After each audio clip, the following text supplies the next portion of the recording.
Denise McAllister, I appreciate the time. Thank you for that. I am almost completely through the book, and I'm enjoying it, and I found myself agreeing with you more often than I would with anyone I've listened to recently, so well done. I think we maybe have been reading or watching or schooled in the same train of thought. So maybe just as we get started, you could tell everyone that's listening or watching the rebroadcast who you are and why you're doing what you're doing. Well, thank you for having me. Yes, I'm the author of What Men Want to Say to Women But Can't. It will be out officially on February 11th. It's up for pre-orders right now at Barnes & Noble and Amazon. It is a book about the damage that feminism has done to relationships and how in a time when we should be celebrating masculinity and honoring and respecting it, we're denigrating it. And that this is causing great problems in our society and intense divides between people. And this book is an effort to illuminate some of those divisions and explain them and explain some of the things that men want to say, why they want to say it, and why we should listen to them. All right. Now, is this your second book then? This is actually my third book. I wrote a book years ago on the ministry of David Brainerd, and then I most recently co-authored a book with Dan Bongino, Spygate, The Attempted Sabotage of Donald Trump, and that was a New York Times bestseller. Great. And so, again, you say you're trying to heal the divide. I've kind of subscribed to the fact that men and women are further apart than they ever have been. I'm not sure that's true now that I've done the research on it. I kind of also bought into the assumption, let's call it, that the political left and right were further apart than we've ever been. I'm not sure that's actually, you know what, to me, I just find that the extremists have the loudest voice, and that seems to be what the moderate middle, the 98% of us that actually overlap with our beliefs, are looking to the left and right and going, well, did you guys shut the hell up? But they seem to get all the airplay or all the media attention or the social media attention. Maybe it's just because everyone's got a media account now. What's your thoughts on that? Well, I definitely agree that the loudest, obnoxious voices are often heard. But as far as the issue and the conflicts between men and women and the damage that's been done to relationships, I don't think that's an extremist position that's exasperated or inflated by loud mouths on social media. I think it's a real problem in our society. It's seen across all kinds of different metrics, from divorce rates to unhappiness to relationship brokenness, and all kinds of different things that are going on. Divorce courts, what happens to men there, fatherhood, the lack of respect of fatherhood, what we see in the media, pop culture, in the schooling and in the education system as far as what's taught to people. And just a general malaise and unhappiness among men, a higher suicide rate than ever. So, there are a lot of metrics that show that there is a deep problem in relationships among men and women. And this book is an attempt to look at why we have these divisions and what has happened in our culture as far as understanding identity, understanding purpose, understanding the purpose of men, purpose of women, and the purpose of men and women together. Something that we've lost as a society. And so the idea of it's being worse than it's ever been in modern history, I do think that there is a great divide. But the war between men and women has been going on since the Garden of Eden, the fall. And, in some societies and in history, it's been appalling as women have been oppressed. There have been other times when men have been at war with one another. There's been a brokenness in the relationships in a different way. This is just our cycle. And what it looks like today is this hardcore Marxist kind of understanding of feminism that is all about the struggle of power between group dynamics. And when you have that at the most fundamental relationship between men and women in society, you have a very hostile society and a very broken society. So what do you think the conversations are that we're having badly or not having at all? What do you think some of the most the important conversations that we need to have immediately? I think one of the major conversations that we're not having and we're not allowed to have because of blowback and backlash in the media and in our professions and in school is a right understanding of human identity, sexuality, and individuality, and how those three things work together to form a person's identity, and that identity construct, and how it's formed and understood, and how we live according to a certain purpose as designed creatures. And I know that sounds like a mouthful, but basically we don't really know what we're doing here on this planet. We don't know what our purpose is. We just think that we can live according to our own little whims, that are whatever our flavor of the month, or our little imaginations, whatever we desire for our own power. We think that that is our identity, that that is our purpose. And it's very narcissistic. And it's very isolating because it's based on just your own subjective ideas about yourself and about existence. When there are objective realities and a design and purpose that we have in common with each other as human beings, there's a design and purpose for men and masculinity, for women and femininity. And I'm not talking about roles here. People in these conversations, I don't know if you noticed in my book, I don't talk about roles. I don't get into, women should be doing this or women should be doing that. My focus is on how are we to be relating to each other, and what is our purpose in our function, in our existence here on this planet. And we do not have, and what is our identity? Who are we? Are we whatever we want to be?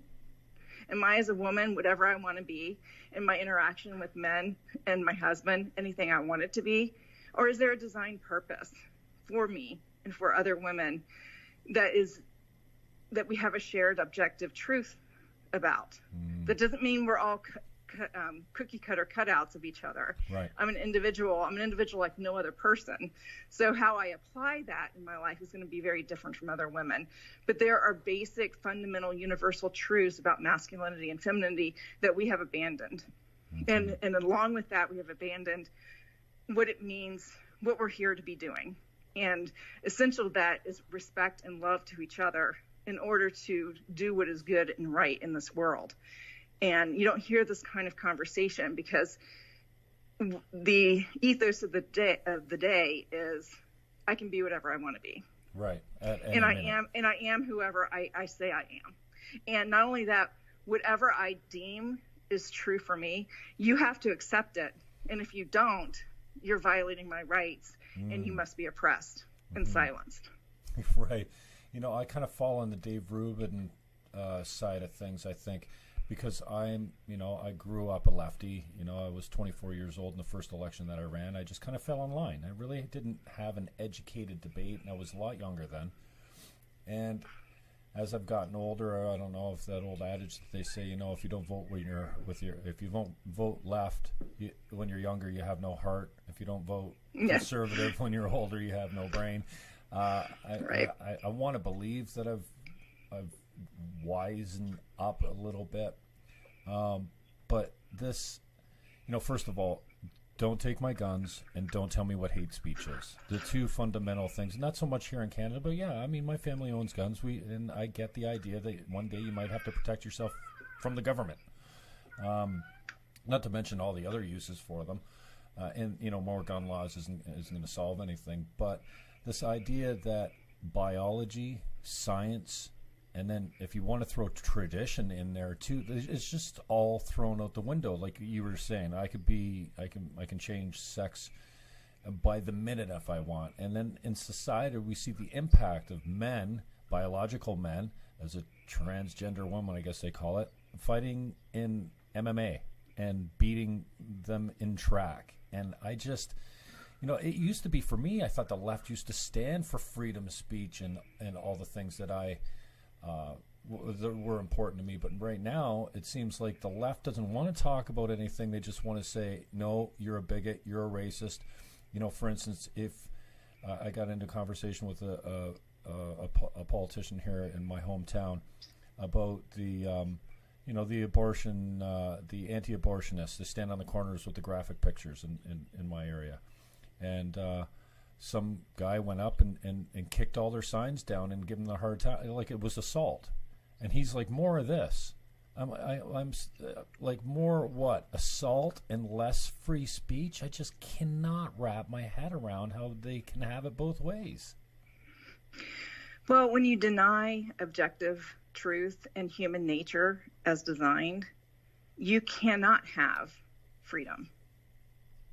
You don't have any rights, because our rights inherently come from our Creator, and it's an objective reality. Even if you're not religious, you don't want to believe that line, you can be a deist like Thomas Jefferson, that at least there's some kind of objective determination of who our nature is. And it's that determination of our nature that endows us with rights, such as freedom of speech. But if you deny, we hear a lot about our rights coming from our Creator, our rights coming from outside of society.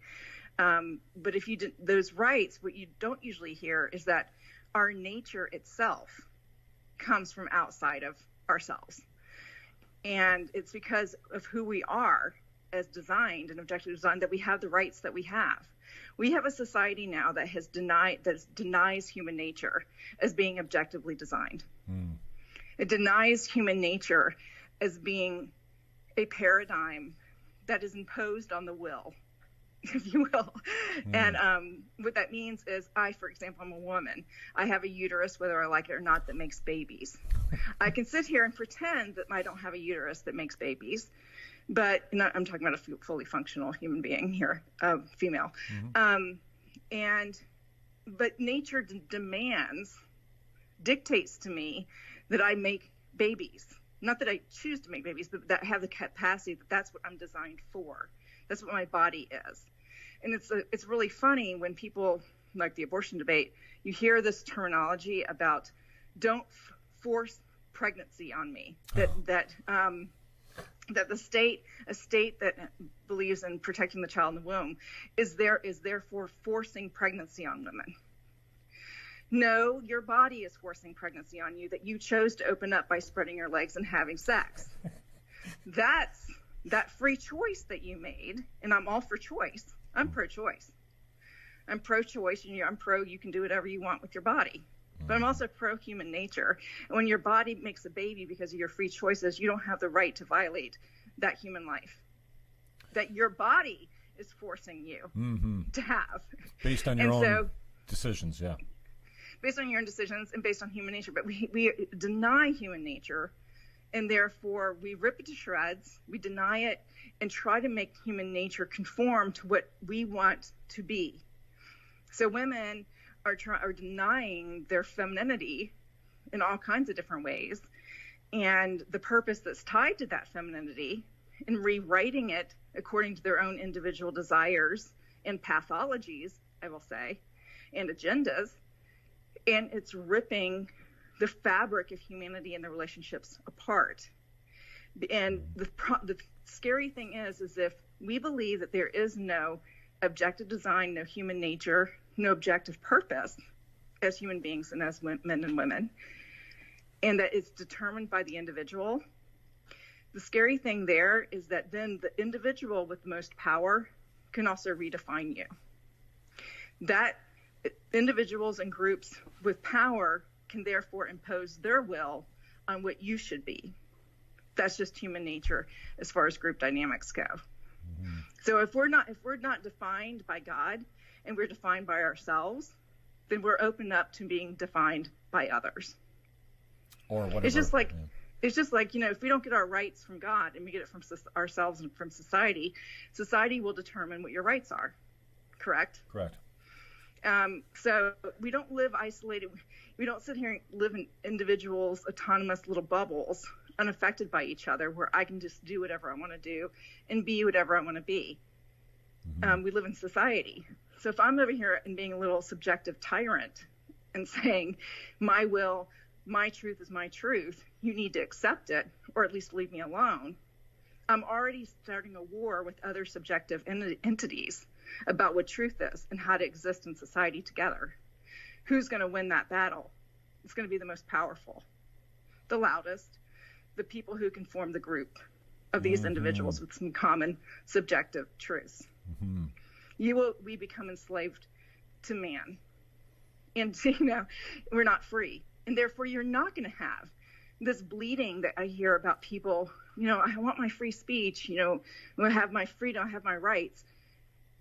Having that conversation in the context of denying the very foundations of your nature, of where those rights come from, is folly. It's foolish. Mm-hmm. You know, you're not going to get your freedom of speech because you have no basis for it. And until this society has a conversation and a wake-up call to where those foundations come from, we will continue to lose them. This is why the whole political fight is ridiculous. You know, people say culture doesn't matter, these sexual issues don't matter. You know, I put sexuality in there because that is part of our identity. It's a very important part of our cultural cohesiveness. Mm-hmm. And if you don't think that sexuality and culture, what it means to be human, you know, these objective truths, our purpose as individuals matter, that all that matters is political and fighting the political fight for our rights, you are in for a rude awakening. You will lose because you have already lost. Mm. Because you do not understand the pathway and the foundation for the very things you're fighting for politically. That's why Andrew Breitbart said politics is downstream from culture. Mm-hmm. Well, I want to add to that, culture is downstream from relationships. And if you don't understand the fundamental relationships of human beings, first to God and then to each other, and most fundamentally between men and women, you will lose the culture and therefore lose the politics. And the tradition, too. So many conversations, and I totally understand. Thank you for putting it that way. It's almost, I might have to hear it back as far as, you know, when I ask you the conversations that we're not having or having badly and what we need to have, you know, the cross-section of what makes up our identity. I get that. And, I mean, we can beat to death how the other side isn't as reasonable as our side. I feel like, when I was on the left, I felt like I was correct. I had the correct opinion. I mean, we're not going out there fighting for ideas that we think are silly, but then again, many of us haven't had a really in-depth conversation, educated or not, call it a debate or not. I think Crowder was the one for me when he backed up all the way, and I love how he does this. Okay, let's back up to a point where we agree. I mean, if we can't agree that after conception is a baby forming inside your belly, that it's not a baby till it's actually born, we have nothing more to say. And I'm totally cool with just saying, you know what, we can't talk because you're not reasonable enough to actually accept facts in biology. And I've changed a couple of my opinions. I think I have a deeper faith now than I've had recently. And I just wonder, though, what someone like you, who's clearly passionate, clearly intelligent and articulate, beautiful, I might add. I think I saw a part in your book where you're like, man, we're scared to tell each other, hey, you look great today. Yeah, right. Mm-hmm. And I think one of the things men can't say to women, you know, hey, you look great. Yeah, you look beautiful. And I'm not sure if you were paraphrasing, but I've said this before, and I'm paraphrasing now. You said something like, there was never a woman that a man didn't gaze upon with desire. Like, duh. Yeah. And the way I put it is, listen, if a man, every single, it doesn't, like, maybe it's just me, maybe I'm obsessed, but I'm 51, I'm way past that. You know, if you're a man and you're saying that, you know what, the first time you meet someone that's half-ass attracted, that you're not in your head going through what it might be like to be with them, you're a liar. Mm-hmm. Which is part of how men and women are made. I mean, men are visual, mm-hmm. and they process, their relationship with women visually. Mm. And initially, it's a visual up front and center, and it's fine. It's fine. Mm-hmm. It's natural. It's what you do with it, what you act on after that matters. Mm-hmm. But as far as like that initial understanding of, and attraction or not attraction or whatever, it's a physical thing. Men are designed that way. Mm-hmm. And, so God made Eve to bring comfort to man, not just spiritually, but physically. It was a physical need that God made for men and women. And, so the man very much, and he's also very outward in his sexuality. Mm. And so he's drawn outwardly, and powerfully to women on a very physical, and that gives him comfort. That gives him that's how he expresses love, is in that, by providing outwardly, by sexuality outwardly, his genitalia are even outward, and it's all outward with men. And that's beautifully and wonderfully made. And we should celebrate it and not shame men. So again, just briefly, what do you feel like your underlying commitment is? Like, what is just keeps you, and I'd really like to talk, if you can, or you're open to talking about what's going on recently. I don't know exactly, but what do you feel like your underlying commitment as a woman is? Like, with what you're doing here, writing the books and being active on Twitter and being political, for lack of a better word, I don't know. We don't change anyone's mind by fighting on Twitter or Facebook. No. I think that's something that has to come to you naturally. Like, hey, okay, I'm gonna take in this diverse opinion. I'm gonna weigh it, and maybe if you don't even do it consciously, you're like, oh, geez, yeah, how can I have it both ways? How is pro-choice equivalent to pro-life? So I just wonder what you consider your underlying commitment to be to humanity, or today, time, or what? Well, it's interesting when I was talking about identity, and there's a whole book, a whole chapter, the last chapter of my book is called A Crisis of Identity. And in that, I unpack what it means, who we are. And when you understand who you are, you understand what you are to do. But if you don't know who you are, you aren't going to know what your purpose is. And if you don't know what your relationship is and how you're designed, you're not going to know what to do. It's just like, if you're an architect and you're going and you're looking and you find something, what is the first thing you do when you find something as an architect? What is this and what is its purpose? Right? We are in a very strange society that doesn't even think about our purpose. That's just insane, actually. Because that is the very fundamental aspect of existence, is purpose. So to answer your question, as a human being, I have the exact same purpose as all other human beings. We all have shared purpose. Are you coming from the Christian standpoint of glorify God, love your neighbor type of thing? Yeah, but I'm going to talk about it more generally. Okay. I mean, everything. I'll have to say, and I say it in my book up front, I am coming from a Christian worldview. Right. I mean, that is my worldview. I found it to be the most reasonable, and everyone's working from some worldview. And this is the one I find to be objectively cogent and rational. And it's a great disclosure so people know where you're coming from, and I appreciate you not preaching, and you say that right at the beginning of the book. Like I said, this isn't a sermon, and I'm not going to tell you what to do or say how you should live your life, but it's important that I disclose up front, this is what I believe, and this is where my beliefs come from. Right. I mean, my book doesn't have Bible verses, and I'm not, as you found.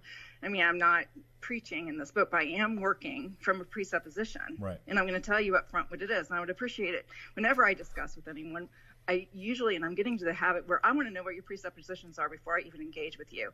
Because if you have an entirely and totally fundamentally subjective presupposition where you're just making up your own crap as you go along, I cannot have a reasonable conversation with you. That's like staying away from the people that have the pronouns in their bio. Yeah. I cannot have we cannot have a reasonable. We have no basis of commonality.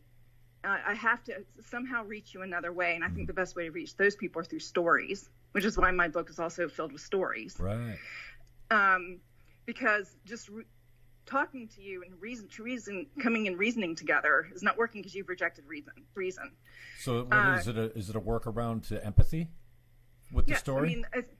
I think the way you reach across the lines to people who have abandoned reason, who have abandoned objectivity, is to connect with them in the realm of their subjectivity through stories, and help through that maybe inspire them and help poke at their conscience to see the objective. That's the only way you can deal with people who are lost. That's how Jesus did it. He told stories. The people who didn't need the stories, who knew the objective foundations, he spoke to them more polemically. But, with others, you have to tell stories. You have to share with them. And hopefully something clicks with them. So that's just my That's what I think. But back to your question about identity, my purpose is that my purpose as a human being here on this planet is to cultivate it for good, to love my fellow human beings, to spread truth, light, to be a good human being. I mean, what do we say when we say you're a great human being? What do we mean by that? You're living according to your purpose as far as caring for the planet, caring for each other, all of that. That is something all of us are called to do. That is the purpose of all of us, is to live in community with each other in this world. And so, as a woman, I'm to do that as a woman, in particular with my relationship with my husband, but I also have a feminine offering and love to give to society as a female. An encouragement, for example. I think that is very important for me to be an encourager, to be an empowerer of others as a woman, in order for them to carry out their purposes as human beings and to serve, to be a servant, to be loving to them. And these are all may seem lofty and idealistic, but they're really, when the rubber meets the road on a daily basis, if you're thinking this way, life becomes more enriching and more fulfilling. Then, as an individual, where I am unlike anyone, no one else is like me, no one else has my experiences. You share my sexuality, you share my humanity, but you're not Denise McAllister. Now, what is my purpose as me? And I have to find that out in my own journey. And for me, it has been to be a writer, to analyze culture, to think deeply about these issues. I've gone to seminary, I've studied, I've worked in journalism for years. I've counseled people, and I've been through a lot in my own life, and a lot of trauma that has led me to have understanding of a lot of different things. And so my calling is to look at what's going on in society and try to bring healing there and realization. And sometimes that's hard. That's not real fun, because you have to confront people and you have to tell them the truth. And so I feel like I'm a little bit maybe an Old Testament prophet that way, in that here is the truth. Here's what you're missing, society. You're off base as a culture, as a society. You're not living according to your purpose as human beings. You're not living according to your purpose as men and women. You're out of kilter with relationships. They're not healthy. You're all about acting like narcissists a lot of the time. It's all about the me, instead of what is my purpose? And my purpose is fundamentally about others. And I don't mean altruistically, as if I'm a doormat. I'm talking about my life is not about me doing whatever I think I should do. That's when we become so self-obsessed. That's when we lead to nihilism and depression and suicide, is because nothing really matters and no one cares and I'm all alone in this. And, when I used to get like that, when my mother was still alive, God bless her soul, she's been gone almost 10 years now, way too young, but she'd kick me, well, not literally, but give me a figurative kick in the ass and say, now, get out of here and go do something nice for someone else. Stop feeling sorry for yourself. It's not about you. This isn't your problem. And she only came to faith very late in her life, but she was so right. Like, geez, it's the more you focus on self, the more nihilistic and depressed and suicidal I think we become. And lonely, because think about it. If you're only focusing on yourself, only the self can inhabit one place at one time. So if everything's about the self, you're lonely. And we're not living as human beings on this planet to be alone. Right. Fact. This is going to sound fuzzy and wuzzy, but our purpose here is love. And unfortunately, we live in a society that has corrupted that word. We can't even talk about it. It's funny, even people who believe it in the Christian community, when you talk about love too much, they'll go, oh, you're being squishy. There's more to life than love. Or if you talk to other society, other people who reject the Christian foundation about love, they think it's sexual. We've sexualized love so much. Love has become sexualized. We don't understand true human love, agape love. We don't understand that God-given love that we are to show to each other, or even the friendship love. We don't understand how, as human beings, we're supposed to be in a constant flux. Ebb and flowing in our life, and in our relationships of moving in love. And, that's so important. And we do it. Men love differently than women. Individuals have different ways of expressing their love according to their individual gifts. And all of us humans should be expressing a commonality of love in the same way. But because we have actually turned love into, John Paul II has a wonderful saying. He says, the opposite of love is not hatred. It's using. I'm on the phone. It's using. Go ahead. Sorry. He said, the opposite of love is not hatred. It's using others as a means to an end. And that is the essence of our society now. Everyone's about, if you ask someone what their purpose is, they first of all think in terms of doing, to be whatever I can be, to be the best of whatever I can be. No, not really, in one way. But what does that mean? Your purpose is to be the best human, who you are, who you have been created to be. And, as a human, we're all going to have a similar look. But the beautiful thing is that we're all unique individuals, so we're all going to offer love in a different way, and we should honor that instead of conforming people to the same mold. It's really funny, the left and extreme right meet on the backside of identity by trying to force everyone to conform to their expectations. Mm-hmm. And because the extreme right makes their legalism and makes their expectations that are really their own, as if it's God saying, you have to comply. And for example, no, you can't have dyed hair. There's no pink hair allowed in our church. You're violating your calling as a human being. Well, no, not really. No. Pink hair has nothing to do with humanity, and pink hair doesn't have anything to do with men and women. Pink hair has to do with whatever that individual's expression is. It has no bearing on their purpose as far as loving other people. And then on the left, it's like, if you don't conform to our ideology and say the right words and speak the right way and walk in the same way, then you're violating the code and you can't be included.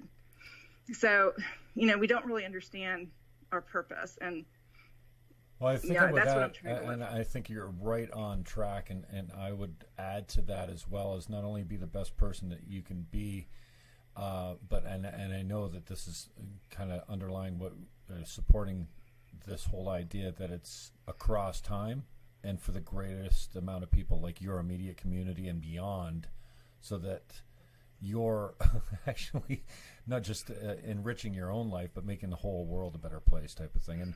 And we've lost that to such a degree. I'm not sure exactly. I mean, I don't know if racism and hate of the stranger is kind of inherent since we came from caves, and when we bumped up against another colored tribe or a tribe that spoke a different language, we didn't have them over for dinner and sex. We annihilated them. And we killed all the men, and even as chimps, we kidnapped their women and brought them back to have babies with. So I think there is a little bit of that. It's self-worship. That's what that is. That's what you see. When the hatred between is, you want to see everyone looking exactly like ourselves. So the hatred of people who are different, or even individual, or even in your same home. So it can be within a family of hatred of someone who's different, is ultimately putting yourself up as the standard of what should be. And so, you put it yourself up as the standard, and everyone must comply to your standard. Mm-hmm. And if they don't, then they're out and they're the enemy. If they do and they form your little group dynamic, someone's living inauthentically there because they're complying to your will. That will break down eventually. So that's that's the warring you see is self-worship. And, the purpose is that you are not the center. Your purpose is it's not all about you. It's not about you just being whatever you want to be or the best you want to be. We ultimately live in relationship to others. And first and foremost, our relationship to our Creator, because without knowing how we're created and our purpose as designed, we're lost. And then we have to understand how to relate to ourselves in light of that, not in worship, but in realizing how to express that in relationship to other people. Other people are not means to your end, to your own glorification. Other people are the end itself. The end is to be in love, show love, in love, and to be loved in relationship to others. That is your purpose. And if you're only concerned about doing and accomplishing and, whatever it is that you're doing, and it's out of touch with relating to others in love, according to their design by God, not by who people want to make themselves out to be, or according to how they fit into your group dynamics, you're self-worshiping. Right. And it will ultimately lead to loneliness. And we see a lot of that today. I wonder, do you think, I've thought that after 9/11, I mean, that hit the whole world, but I guess Western civilization more. And I thought, you know what, this is it. People are going to go back to their churches, to their families, to their gardens, to their home-cooked meals, and life will never be the same.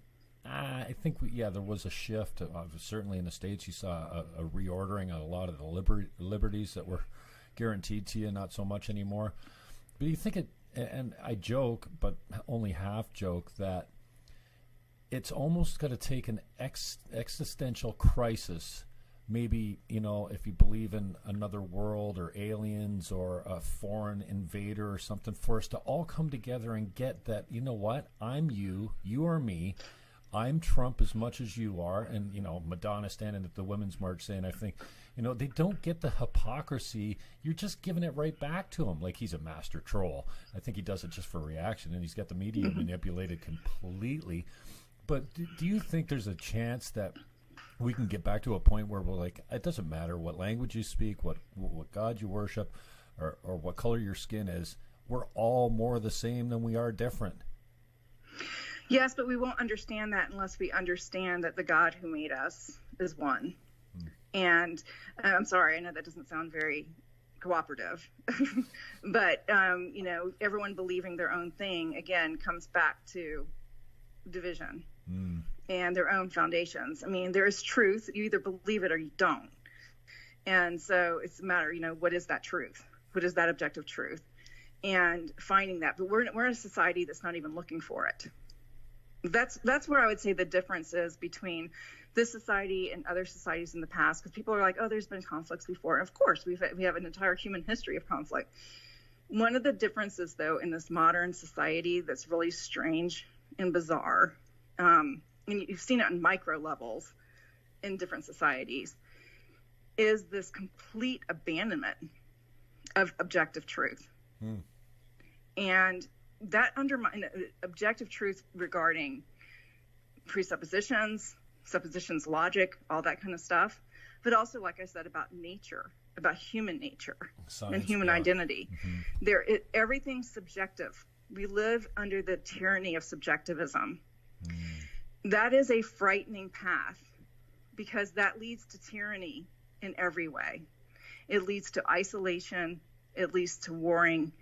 It leads to very lonely lives and hostility. And the only way that it's going to change is for people to be woken up to the fact that they're not little gods. Right. They're not little gods. You're not a little god making your own little subjective ideas. The truth. This whole idea, my truth, your truth, his truth, the purple man's truth, everybody's truth, billions of truths, is bull. It only leads to war, hatred, isolation, and conflict. We can only have cohesion and relationships when we have a common thread that binds us all. If there is no objective common thread of binding, how can we have cooperation? And we have a sense of what it will take to get us back there by all this obsession with apocalyptic movies and stuff. It's really interesting that as our society becomes more isolated and subjective, our entertainment becomes more violent and more isolated and more apocalyptic, because we're at a very core spiritual level sensing something. We're sensing that life is going to have to break down, and it's born of fear, it's born of all kinds of different things, but we have a sense of it, that all of our crutches are going to be stripped away, and we're going to be forced to look in the mirror at ourselves and decide what it means to be human. I mean, Walking Dead is actually a very good analogy of what happens to humanity. What do you need? What are you going to decide? Who are you going to be? Are you going to be the Walking Dead? Or are you going to be a live human being that understands relationships and cooperation? You know, because the Walking Dead and the Walking Dead are really the humans, not the zombies. Right. That's the fear, is becoming the Walking Dead. And we as a society are becoming the Walking Dead because we don't understand what it means to be human. Yeah, and in the same vein of this idea of abandoning long-standing traditions, I mean, and as part of it's an evolution as a species, I suppose, you know, like the industrial age took the man out of the field and put him, I think I heard you quote Robert Bly in your book, didn't you? Yes. A Gathering of Men is one of the most amazing documentaries, if you want to call it that I just, for such an old, eccentric, white-haired old man, he's just, the wisdom was unbelievable. And, you know, in my deep dive to try and figure this out and try and be my own, you know, part of the solution, I mean, I did a little radio gig there for a little while. It featured politics basically, and me talking to authors like you, and then having local music play the bumpers in and out. And then I went on this deep dive, and that, you know, Jordan Peterson was a huge part of that, just his university lectures. And now I'm in a place, I talked to Zuby a couple months ago. He's the guy that did the transgender deadlift and a joke, and, you know, he's internet famous now, but he's a good man. He's Christian. He raps and doesn't swear. He's just I like Zuby a lot. And now I've come to this point of maybe not acceptance, but, you know, it's like trying, you know, a jacket on in the mirror. You look at it. If it looks good, you buy it. If you don't, you put it back on the rack. Not everything fits.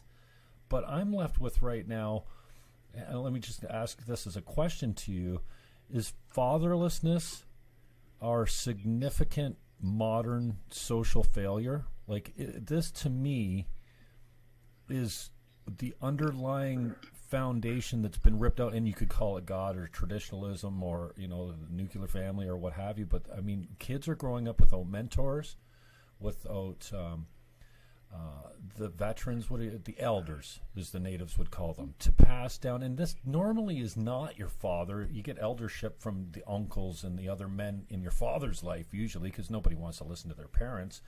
But this traditionally came from the dad. Yeah, it did. Yeah. Fathers used to have great men in power. Mm-hmm. Yeah, especially standing beside him in the field. This idea, and I think Robert Bly put it perfectly, when there was a nutrient, there was a food that was transmitted between father and son while they stood in the field, even if they didn't talk or touch. There was a wisdom and a knowledge and a feeding that took place there. And then you take the man out and you put him in a factory for 50 or 60 hours a week, and what do you think you get when you come home? He's hungry, he's impatient, and he doesn't have time to love the kids. And now we've taken the women out of the home, and I don't think we've seen the effect that might have on our young girls. But we have seen the effect. Yeah, well, the internet's raising our children now, which is frightening. Yeah, but I just keep coming back to this idea that fatherlessness and this lack of eldership is one of our biggest problems now, including, you know, the welfare state in the States. Well, I think you touch on a lot there, as far as like traditions. The one thing, objective truth, and the whole idea of human purpose and existence is really revealed, through and understood through history, through the meta narrative of humanity, through traditions, you know. And the archetypes. I mean, Jordan Peterson talks a lot about that. Right. You know, just as he talks a lot about, you know, we need to understand meaning and responsibility. That's what it means to be human. I put it more in terms of understanding purpose, design, and understanding how to love in relationship to others. Basically the same thing, meaning, purpose, relationship. All this is tied into a broad understanding and connectivity of objective story in the meta-narrative. The problem is that postmodernism and technology itself, and then coming on the heels of that, nihilistic philosophies from Germany that infiltrated our education system, this nihilism, this postmodernism, and then the very just regular effects of technology has caused a division and rejected and shattered that meta-narrative, that cohesiveness of human experience. No longer do we look back. We no longer look back to understand who we are and how to move forward. And in doing that, no longer looking to our elders, because that's in a way looking back, you know what I mean? Their experience, their wisdom. We don't look back anymore. We just look forward, always, wherever we are. And this has been devastating to society. So, even though I talk in my book about the damage feminism has done, I can't remember which chapter I talked about, it's not just feminism, it's these other things. Postmodernism, technology itself has caused a breakdown of respect and understanding masculinity and how men are to be men. And, Robert Bly did talk about that in the 70s when he wrote his book, Iron John. He talked a lot about the ill effects of technology. I like to take it a step further, and that technology, yes, is a problem, but also the philosophies that have flooded into our society with the postmodernism, with the Nietzscheanism, the nihilism. So it's been a loss of respect for masculinity, for men, for leadership, for authority. And that's one thing that's interesting about men. Men have an innate authority. And when you reject that history, that archetype, that universal understanding of man's purpose, you reject his authority over the earth, in their relationships with women, and in their relationship in the home, and their relationship with their children. That has pretty much been shattered. I mean, anytime I talk about a man's authority, go ahead and talk about that somewhere. You're going to get attacked like you won't believe. That a man has authority from his experience and his calling and his tie to the past, to impart that wisdom as a man to others. And he's made that way. He's designed that way. But in our society now, that we are whatever we want to be, and now with women and feminism, it's just about a struggle between the patriarchy and the oppressed groups. Men are now not to be respected, but they've become the target. Mm. So any kind of appeal to history, appeal to authority, meta-narrative, tradition is cast aside as some kind of patriarchal paradigm and cage that you want to put everyone else in. Mm. And this has been constructed by feminism and has been pretty much ingrained in our society now. I think there's a whole lot of space for women like you, Camille Paglia. Wow, like powerful, old school, historically has never come off of. I mean, I'm sure she's changed her beliefs here and there, but again, her core values have been so strong for so long, and it seems like it. And Peterson talks about this a lot too, and this idea of the logos, the speaking truth, like. And I kind of wonder, like, what the hell am I doing here? I broadcast for my little office here. I've got less than 200 subscribers on YouTube, and many times I'll go to do a video. I'm like, nobody really cares what I think, but this idea that not speaking truth only leads to death and destruction, and and I'm not looking to convince anyone, but it's almost like you have to get it out, and it's so risky these days. I mean, if you're looking for work, you don't want to be putting the things that I'm putting on Twitter and YouTube that are just reasonable things. Like, I believe in, like, man, woman, and child. Like single-parented homes are not as ideal a place to grow up as dual parent. Well, what do you mean? We can't, and then they get... They're not. No, they're not. But you say that, and you get the lefties that come out and go, well, it's like, well, if I'm pro-choice because of my religion, that means I hate women. What? I just don't get it. What do you mean? No, it means that I love women so much that I want more of them to be born. You dumb.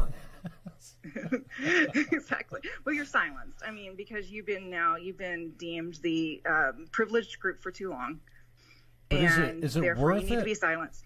Is it worth it it? worth Like it? you're out there. Like you can't put that horse back in the barn now, and I'm not sure, if you're going to be looking for work in it. Well, we'll talk about what you're going through lately if you're willing to speak on it. But like, is it worth it coming from somebody that's put it out there and felt the effects of it? Depends on the day.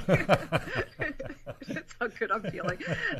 And would your husband answer differently? It is worth it. Big picture, I am struggling because my family's been dealing with a lot of health issues, and it's hard to put your family through threats in your life, embarrassing headlines that go international about you. Constant threats to your life. We've even had to just move recently because of threats to my life and disruption it caused in my neighborhood. Wow. And, so it takes it, and then losing jobs, the financial hit of losing jobs because you said something that other people didn't like and that was challenging to a paradigm that no one, that's been accepted. And, so the cost and the toll is very, very high. And I've gotten to the point I can't get a job now writing at a significant conservative outlet. Since when? Since I offended a gay man who had attacked my husband on Twitter. Like recently? Yeah, that happened in March. Wow. And it all unfolded. I just lost my temper, but. I basically just confronted him, kind of what we've been talking about his purpose. And he was mocking and making fun of my heterosexual relationship with my husband, basically accusing my husband of domestic violence because he said I shouldn't be interrupted he didn't want to be interrupted during a basketball game. And and I agreed with him, saying I shouldn't be violating my husband's space. Basically, my husband and I have an ongoing feminist joke, because he knows he'll like overboard, do the domineering thing, and he was like, "Woman, you know better than to interrupt me during the game." And my husband's loving and kind, and I got deluged like you would not believe on Twitter. It was a Twitter mob of just. My husband was abusive. I actually had people threatening to call social services, saying I was facing domestic abuse. And it was maligning my husband, who's not a public figure. And some people said, well, you put it out on Twitter. You should take it. No, I disagree with that. I should be able to say things jokingly without being attacked by a mob. Sarcasm doesn't go over very well on social media, does it? Yeah, but they knew. I mean, this has been ginned up all week because I'd had a spat with Meghan McCain, and anyway, it was just a big S show, and so but this gay journalist was kind of mocking the whole thing and egging on his followers to keep up the idea of, oh, Denise, your husband, problem.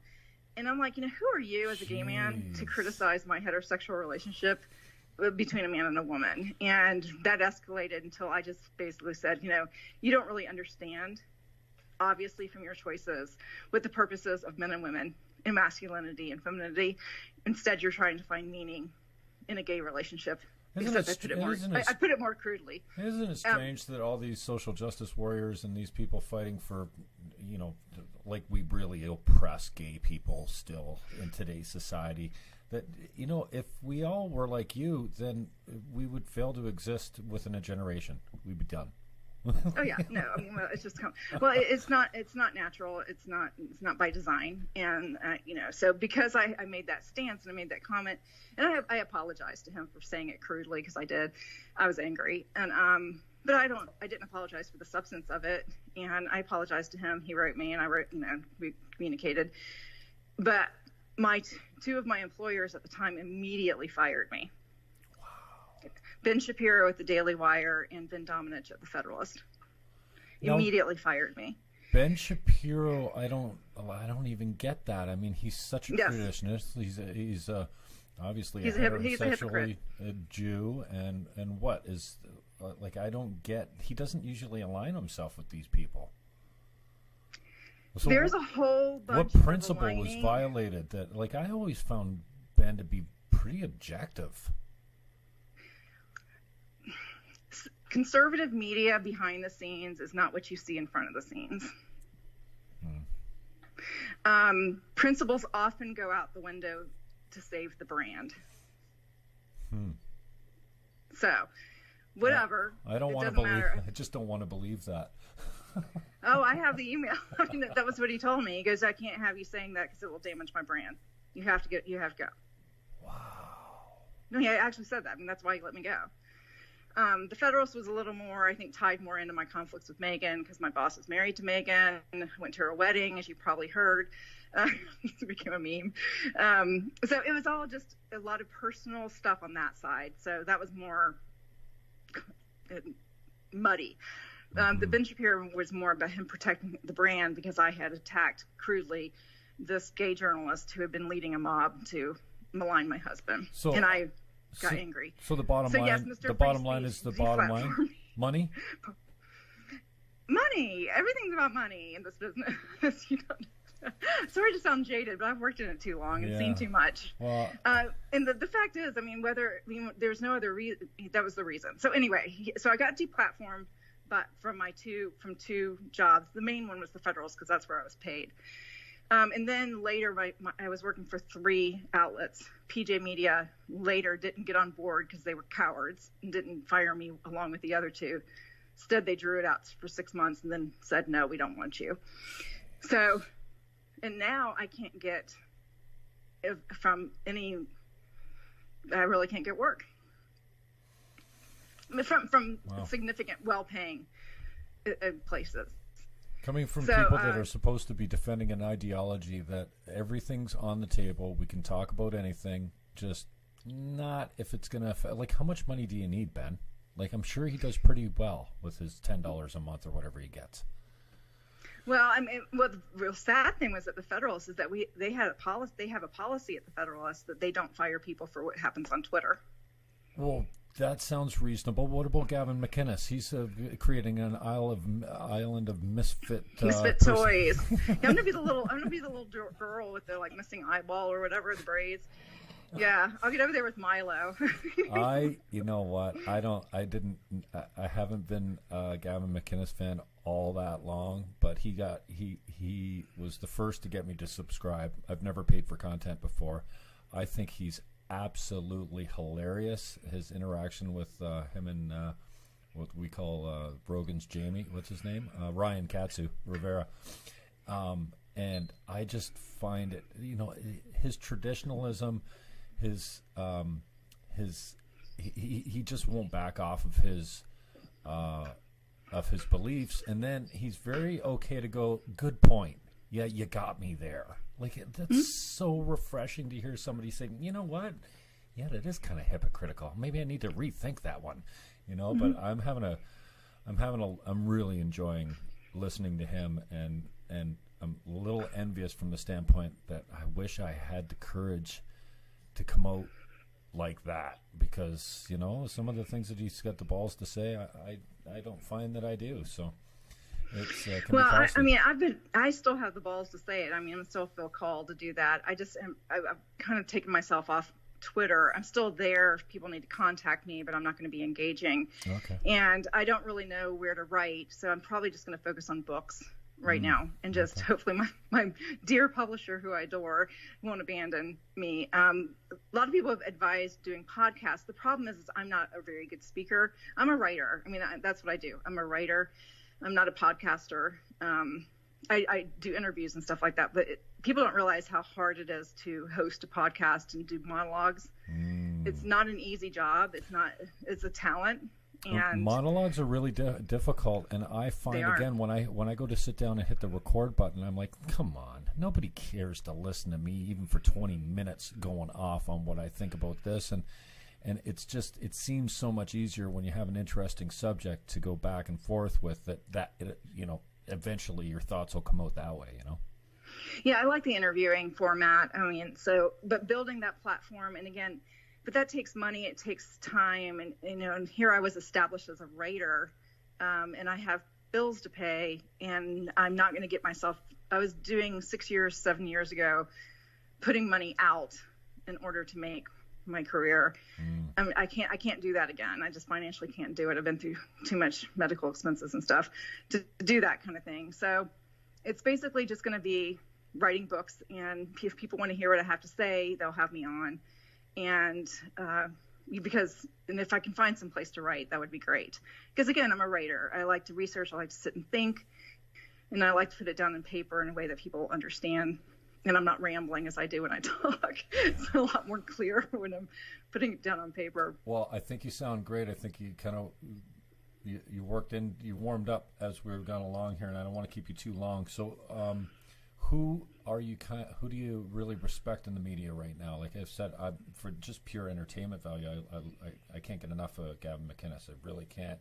And it took me many steps to get to him. I think for me, first, it started with Peterson, and then I think Crowder, because I've got this, and Peterson is strangely becoming really funny. Like he really knows how to nail a joke, and there's nothing funny about what he's talking about. It's just his cadence, and he's really gotten to be a little bit more entertaining than that dry professor like. And same with Crowder. I mean, as scripted as it seems to be sometimes, he's got a really high production value. And then his Change My Mind segments, they are a little bit, they go over and over and over. But there was a couple of them that really got to me and changed my mind. And I'm like, hey, I can do this. And I think Peterson just said in one of his recent lectures, and I didn't know this, that when your ideology changes, when the lenses, because your belief system is what you see life through. It's the lenses that you see life through. When those change, what do you think? That's easy? Because I was going around telling everyone, like, I'm really struggling. I don't believe what I used to believe, and I was crushed. But I was really I feel unsettled. Like who am I that I don't believe what I used to believe so fervently? And so then. I've grown to appreciate Shapiro and Tim Pool. I'm not so much on Shapiro these days, but Tim Pool is just like, wow. Like the daily commentary I really appreciate. And then I've led myself over to McInnes. But like, who are you entertained by, or who you're respecting as far as media goes? I heard you mention Breitbart. I'm not sure, who you still hold in high regard, if anyone, these days in media. I've worked unfortunately I know way too much about too many people, and it's a terrible thing. I understand why people do what they do and what they're saying. Sometimes it's hard for me to reconcile what I know with what they're doing and why. But I think getting out the truth, if they're not for against you, go ahead and do it. So I don't want to demean. I don't want anyone deplatformed. I want them all to be speaking whatever their motivations are, including Ben Shapiro. Get it out there, and the personal stuff will work itself out in time. But preach it. Say if they're telling the truth about what's going on in the culture. What I don't hear a lot though from anybody except maybe Steve Dace at Blaze TV. Oh, really? Who I do really respect. Okay. He's one of the few who gets down to the fundamentals of what's wrong with our society. So I hear a lot of political talk, and that's one, there's a lot of those out there, just the daily onslaught of politics, and they're just batting it down back and forth. Mm-hmm. They do that. That has its role to play, but I don't see that changing anything. That's just, I think, just lobbing the ball back and forth across the tennis court constantly. And it's like propaganda going back and forth on both sides. Yeah, I mean, these people, that's their jobs. They have what they do, but I'm not going to diminish, or denigrate that. But I just don't see it as effective. I'm more passionate about getting to the root matters.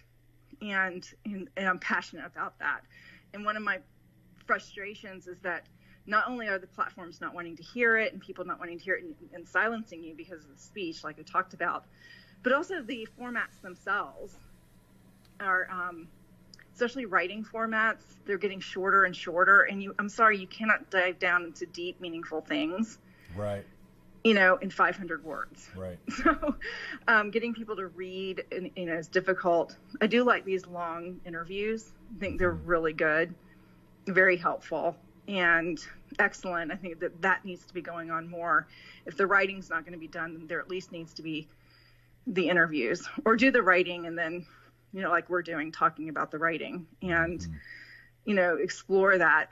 I get really frustrated in our publishing in our industry today, because I think there's a lot of people with a lot of thought who could say a lot, but they don't have platforms. They don't have big platforms, and so they're not getting published. And so it's like this weird thing. You have to build a platform before you can get published, and not everyone can, and yet they have a lot to say. And so unfortunately, a lot of people with big platforms are publishing crap, and just because they have the platform. So that's why you see celebrity books all the time, because they have the platform, and publishing companies are lazy. I don't want to promote. So anyway, back to your question though. Steve Deace is great. He really does see the foundations and the complexity of what's going on in our culture, and has the fundamental worldview that sustains right solutions. Now, you started out your book with a conversation about Kavanaugh, and it had me realize, when I went back and thought about, I watched it live, her testimony, and then his, I think it was on the same day, and I realized that I believed her. Like, initially, I was so moved by what she was saying, and how she was saying it. Yes, and then it, I was just sitting here yesterday, and I'm like, well, I also kind of believed Mel Gibson in Braveheart, so you're not such an idiot, because I felt foolish afterwards, because when I saw Kavanaugh come up, and you said this in your book, like, this is how an innocent man defends himself. He gets emotional. He wants to scream from the rooftops. He's almost violently defending himself. And I'm like, you know what? Eventually, it didn't take me too long. Who is more likely to be the actor that's been put up to this? An academic lawyer that's been in school his whole life and on a bench trying to, make fair decisions for society, or whoever she was. I mean, it was like lame political theater. It was an unnecessary waste of resources, and I don't mean money. I mean the human capital to go back and forth for something that has it's moving us in the wrong direction, and it's for no purpose that even furthers humanity. I mean, what a waste of time! And now you see it perpetuating and repeating itself all over the place. Now it's impeachment, and what's it going to be next? Like, AOC, God bless her, said the other day, you know what? I think it was more theater. I'm over it. This is we have some serious issues to come. I'm like, amen, sister. Now you're over it. Now that but there is a purpose behind it. I mean, that's one thing. The thing is, this just isn't happening off the fly. All these things are orchestrated for purpose by powerful entities with a lot of money. I mean, and that's not conspiratorial. I mean, the Media Matters has put out a whole booklet on how to delegitimize Trump and people in the media, and to silence opposition in order to tear down the GOP, in order to tear down conservatives, and to put left-leaning politicians in power. And I mean, it's an agenda. And that's another thing that I kind of my eyes were open to, is this indoctrinization of our learning institutions. I really was not so aware. And we've got CBC here in Canada. Oh my goodness, a state-funded public broadcaster, for lack of a better term, that is like, actually now I'm looking at them and going, oh, this is Trudeau's personal PR machine. Are you kidding me? It's like, it makes you feel kind of hopeless. And something, again, I don't want to keep you too long. I know you're busy. So a theme that kept recurring for me in your book was equality of outcomes. And we're really a lot of people just don't get how evil that idea is. Well, it's very evil. Yeah, equality is a great goal, legal equality before the law, equality of opportunity in terms of not putting obstacles in the way, not equality of opportunity as in being made for you, right. But equal outcomes, leveling, and is dehumanizing because it removes the differences among people. We're all very different. And this is why the Equality Pay Act, Equality Act that the feminists are promoting here in America is a sham. It's all about equality of outcomes. Right. And when that happens, you are going to be taking away and violating the rights of other people, men, in order to secure outcomes for another group, women. And it's a violation of the very rights that we say that we stand for. It's evil. Amen. What do you think the best privilege is to suffer from? I know privilege is a really dirty word these days, but is it, I don't know. I think intelligence has got to be up there.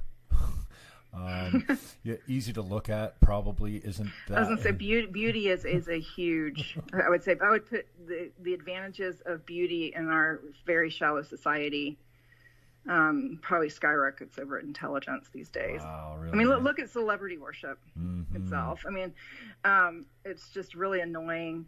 You know, I'll say it as a woman. Women get away with all kinds of stupidity and garbage if they're attractive and to a point. But, you know, they do. And people think you're brilliant.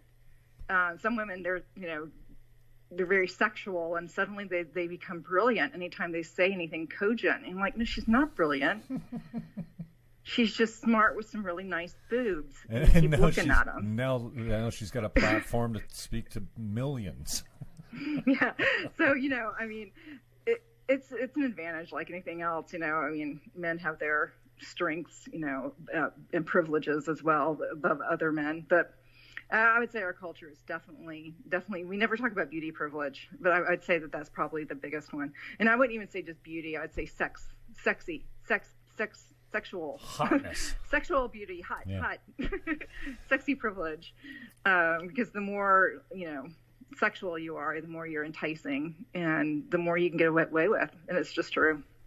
Denise McAllister is my guest. What Men Want to Say to Women But Can't is out February 11th, 2020. You can get it on Amazon on pre-order. Is that it?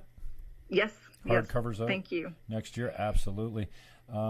Just on the way out, a fun question maybe. Why are women so nasty to each other? What's your take on that? You touched on it in the book. On it. I had an entire chapter. Remember? Yeah. It's like I had to have a whole chapter called Women Are Bitchy. Yes. You know, I was just saying to my stepmother the other day, I was like, I think I'm like my father.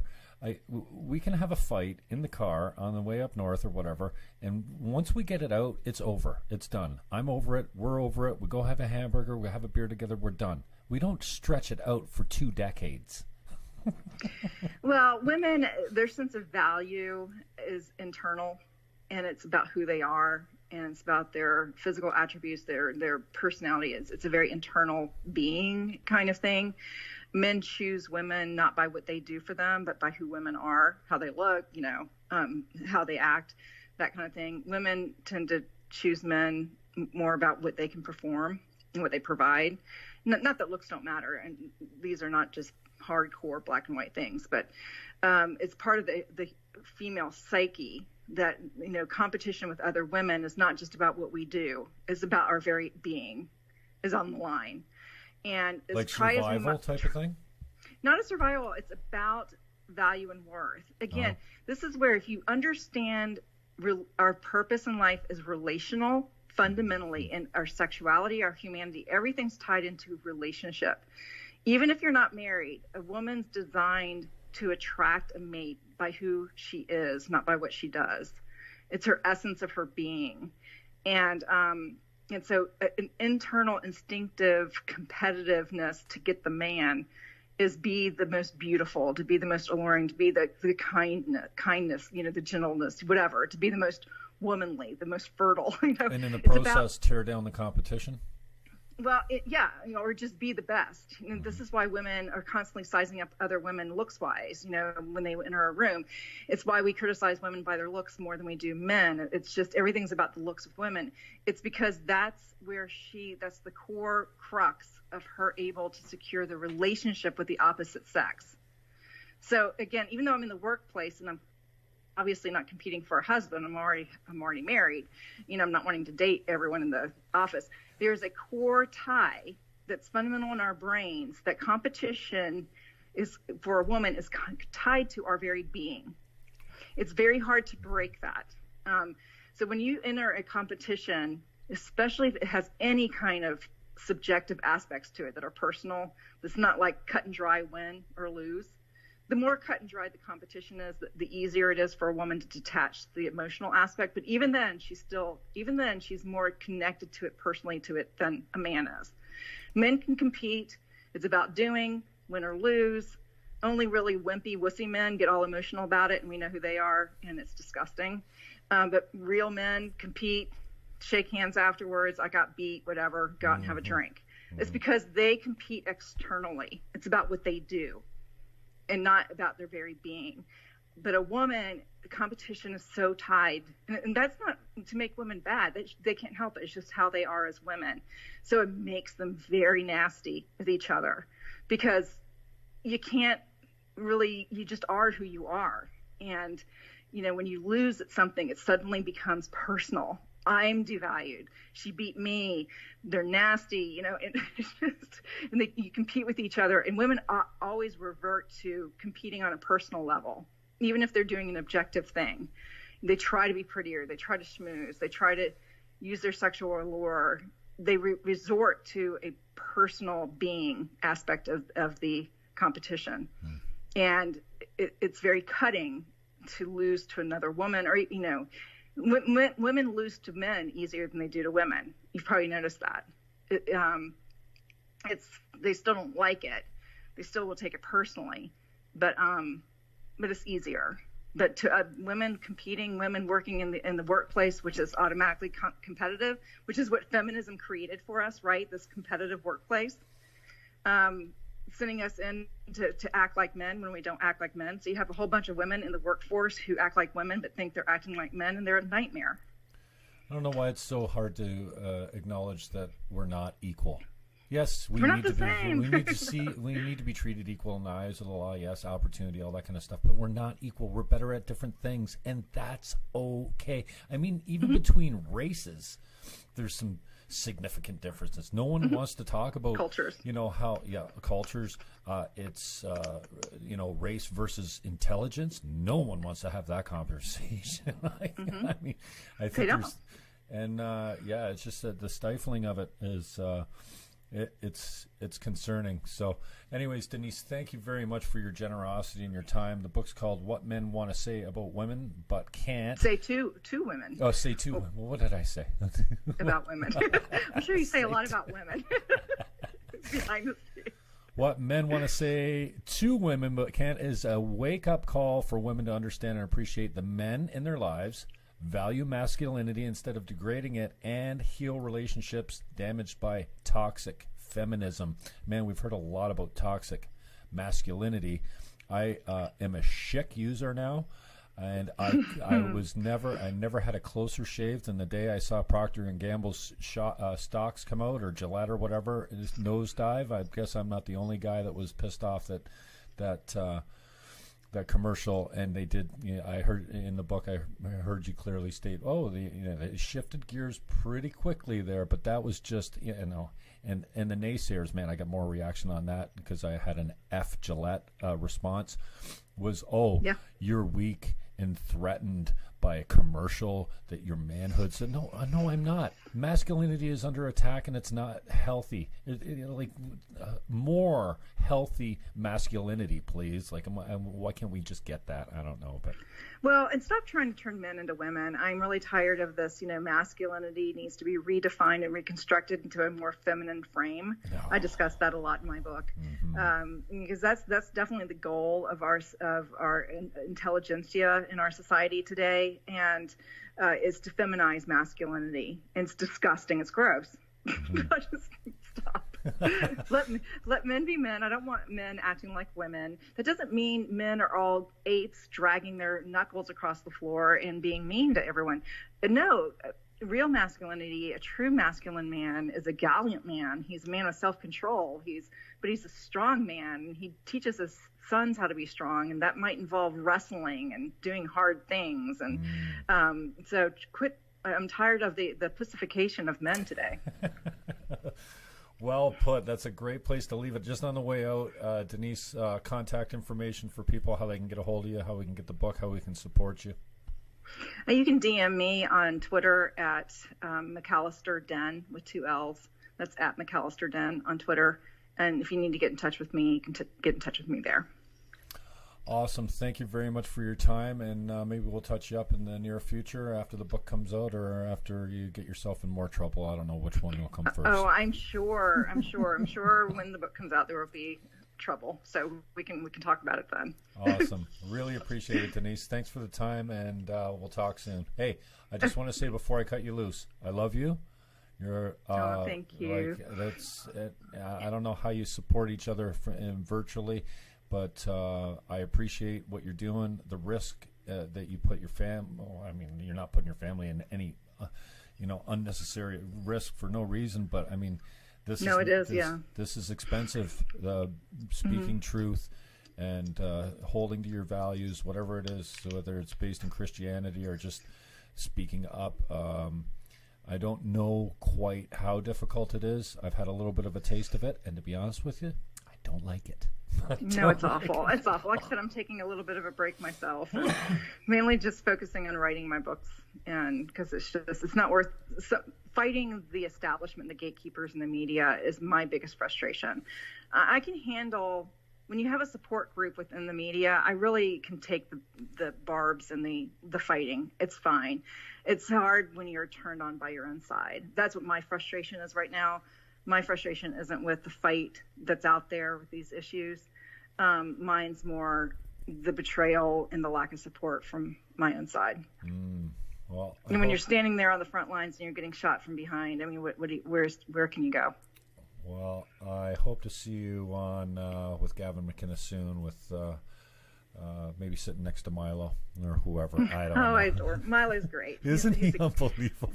Yeah, he's a little over the top. He's been a good support to me. He's a little bit full on, a little bit much all the time, but I mean, we're grown-ups. It doesn't take much to see the good in people, and I don't care if I believe everything he believes or whatever, but his heart's in a good place. He's hilarious, and I mean, there's probably no one on earth that knows as much, what speaking truth might lead to, but he's taken it all in stride. I think he's hilarious, and I got a lot of time for anybody that puts themselves out there, including you. So I hope that well, thank you. There's some bridges that are mended, or you need to get whatever you need to get from whoever you need to get it from to see that you're employable, at least as a contractor, for crying out loud. What, you can't write independently?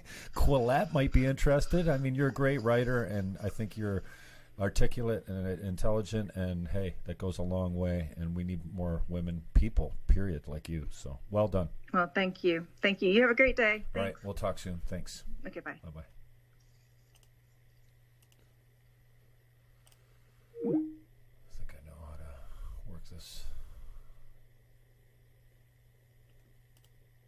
Yep, we're offline now. Okay, so if you need her, that's how you get her. Denise McAllister. The book is called What Men Want to Say to Women But Can't. You can pre-order it. It's out February 11th, 2020. But you can pre-order it now on Amazon. And I've already read it because I'm that important. I appreciate the time, Denise. And if you want to get a hold of her, that's how you do it. All right? Peace out, y'all.